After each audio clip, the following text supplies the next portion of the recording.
ಬರಗಾಲಕ್ಕೆ ಹಣ ಕೇಳಿದ್ದು, ಬರಗಾಲದ ವಿಚಾರದಲ್ಲಿ 17,000 ಕೋಟಿಯನ್ನು ಕೇಳಿದ್ದು. ನಮಗೆ ಇಲ್ಲಿಯವರೆಗೆ ಯಾವುದೇ ರೀತಿಯಲ್ಲಿ ಸ್ಪಂದಿಸಿಲ್ಲ ಕೇಂದ್ರ ಸರ್ಕಾರ. ಎರಡನೇದು, ನಮಗೆ GSTಯಲ್ಲಿ ನಾವು ಇಡೀ ರಾಷ್ಟ್ರದಲ್ಲಿ 2ನೇ ಸ್ಥಾನದಲ್ಲಿದ್ದೀವಿ. GST ಕಲೆಕ್ಷನ್ನು ಮತ್ತು ಪೇಮೆಂಟಲ್ಲಿ ಆಗ ಏನಿದೆ ಪೋರ್ಷನ್ನು ಅದನ್ನು ಸಂಪೂರ್ಣವಾಗಿ ನಮ್ಗೆ ಕೊಟ್ಟಿಲ್ಲ. ಮತ್ತು ವಿಶೇಷವಾಗಿ ಬೆಂಗಳೂರು ಪ್ರಪಂಚದ ಗಮನವನ್ನು ಸೆಳೆದಿರ್ತಕ್ಕಂಥದ್ದು. ನಮಗೆ ಕೆಲವು ಯೋಜನೆಗಳನ್ನು ಅವರು ಕೊಡಬೇಕು.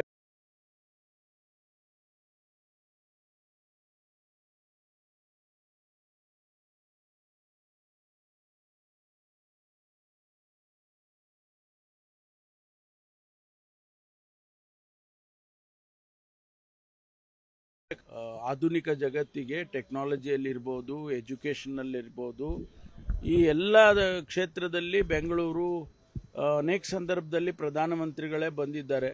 ಇಲ್ಲಿ ಸ್ಯಾಟಲೈಟ್ ಆರಿಸುವಾಗ ಅಥವಾ ಇಂಡಿಯನ್ ಇನ್ಸ್ಟಿಟ್ಯೂಟ್ ಆಫ್ ಸೈನ್ಸಿಗೆ ಭೇಟಿ ಮಾಡುವಾಗ ಈ ಸಂದರ್ಭದಲ್ಲೆಲ್ಲ ಬಂದಿದ್ದಾರೆ. ನಮಗೆ ಅದಕ್ಕಾದರೂ ಸಹಾಯ ಮಾಡಿ.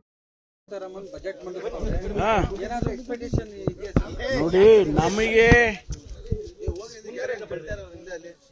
ರಾಜ್ಯಕ್ಕೆ ನಾವು ಕೇಳಿದಂತ ಹಣ ಬರಗಾಲದ ವಿಚಾರದಲ್ಲಿ 17,000 ಕೋಟಿಯನ್ನು ಕೇಳಿದ್ದು. ನಮಗೆ ಇಲ್ಲಿಯವರೆಗೆ ಯಾವುದೇ ರೀತಿಯಲ್ಲಿ ಸ್ಪಂದಿಸಿಲ್ಲ ಕೇಂದ್ರ ಸರ್ಕಾರ. ಎರಡನೇದು, ನಮಗೆ GSTಯಲ್ಲಿ ನಾವು ಇಡೀ ರಾಷ್ಟ್ರದಲ್ಲಿ 2ನೇ ಸ್ಥಾನದಲ್ಲಿದ್ದೀವಿ. GST ಕಲೆಕ್ಷನ್ನು ಮತ್ತು ಪೇಮೆಂಟಲ್ಲಿ ನಮಗೆ ಬರಬೇಕಾದಂಥ ಭಾಗ ಏನಿದೆ ಪೋರ್ಷನ್ನು ಅದನ್ನು ಸಂಪೂರ್ಣವಾಗಿ ನಮ್ಗೆ ಕೊಟ್ಟಿಲ್ಲ. ಮತ್ತು ವಿಶೇಷವಾಗಿ ಬೆಂಗಳೂರು ಪ್ರಪಂಚದ ಗಮನವನ್ನು ಸೆಳೆದಿರ್ತಕ್ಕಂಥದ್ದು ಭಾಳ ವೇಗವಾಗಿ ಬೆಳೀತಾ ಇದೆ. ನಮಗೆ ಕೆಲವು ಯೋಜನೆಗಳನ್ನು ಅವರು ಕೊಡಬೇಕಾಗ್ತದೆ.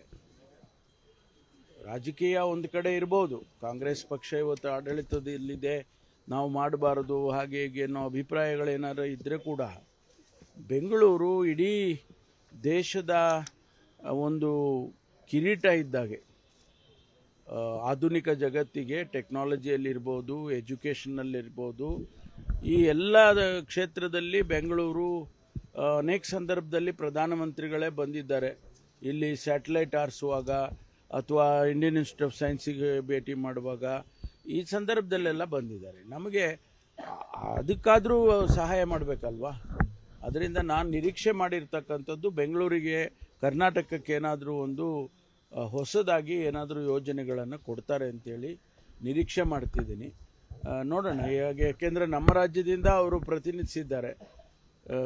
ಕೇಂದ್ರದ ಹಣಕಾಸಿನ ಸಚಿವರು ನಮ್ಮ ರಾಜ್ಯದಿಂದ ರಾಜ್ಯಸಭಾ ಸದಸ್ಯರಾಗಿದ್ದಾರೆ. ಅದರ ಜೊತೆಗೆ ಇಡೀ ದೇಶವನ್ನು ಒಂದು ಬ್ಯಾಲೆನ್ಸಿಂಗ್ ಆಗಿ ನೋಡ್ಕೊಂಡು ಹೋಗಬೇಕಲ್ವಾ. ಅದರಿಂದ ನನ್ನ ನಿರೀಕ್ಷೆ ಭಾಳ ದೊಡ್ಡದಾಗೇ ಇದೆ. ನೋಡೋಣ ಯಾವ ರೀತಿ ಮಾಡ್ತಾರೆ. ಗೃಹ ಇಲಾಖೆಗೆ ಏನು ನಿರೀಕ್ಷೆ ಇದೆ ಸರ್?